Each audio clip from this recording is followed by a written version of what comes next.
চাঁদাবাজি করছে, এই চাঁদাবাজি করার কারণেই আমরা রাস্তায় চাঁদাবাজি করতে দেব না। এই জন্যই আমরা গাড়ি কর্মবিরতি করেছি এবং আমাদেরকে এর আশ্বাস দেওয়ার কারণে আমরা এটা উগ্র করলাম। ভবিষ্যতে যদি আবার চাঁদাবাজি হয় অবশ্যই আমরা গাড়ি বন্ধ করে দেবো, আমরা গাড়ি চালাবো না। রাস্তায় চাঁদা দিয়ে আমরা গাড়ি চালাবো না।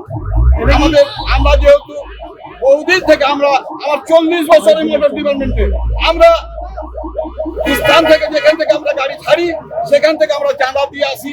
এটা আমাদের উপকারের জন্য, আমাদের পরিবারের উপকারের জন্য আমরা সেই চাঁদা আমরা দিয়ে যাচ্ছি এবং দিয়ে যাব, কিন্তু রাস্তায় কোনো চাঁদাবাজি করতে দেওয়া হবে না।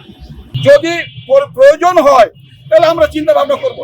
আমরা সময় না চাঁদাবাজি করলেই আমরা গাড়ি চালাবো না। ঈদের আগেই হোক আর ঈদের পরেই হোক, সারা জীবনই হোক, রাস্তায় চাঁদাবাজি করতে দেওয়া হবে না। এটা যেহেতু সরকার নিষিদ্ধ, রাস্তায় কোনো চাঁদাবাজি হবে না।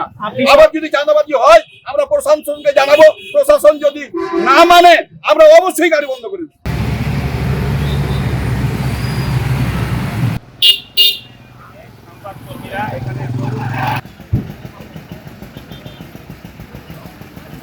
স্যার বলে গেল যে আমাদের বিধিবিধান যেটা বলছে আমরা আপনাদের দাবি এবং ওনাকে যেন সাসপেন্ড উনি হয়, এবং আমার স্যার নাই, স্যার আছে বাইরের জেলায়, স্যার আসার পরে আমরা বসে আমাদের ছেলে যেটা বলবে সেটা হবে এবং সাসপেন্ড করার আপনি চাচ্ছেন আমরা চেষ্টা করি। সে প্রেক্ষিতে দিল উনি, ওই প্রেক্ষিতে আমরা অবরোধটা সাময়িক স্থগিত করেছি। যদি আমরা এটার সফল না পাই আমরা আবার পুনরায় আমরা কয়েকদিনের মধ্যে আমরা কালকে পর্যন্ত আমাদের সময় নিল, আমরা যোগাযোগ করবো, এটা প্রতিশ্রুতি দিল যে এখন যে তদন্ত ওসি আছে তার সাথে কথা বলে আমাদের সাথে কথা বলতে হবে। আমরা ইফতারির পরে না আমরা তারাবির পরে তার সাথে কথা বলবো যে আমরা কত দূর আগাচ্ছি, আবার পুনরায় হয়তো আপনাকে আমরা আপনাদের সম্মুখীন হয়ে আপনাদেরকে ডেকে আমরা এটা মিট করবো।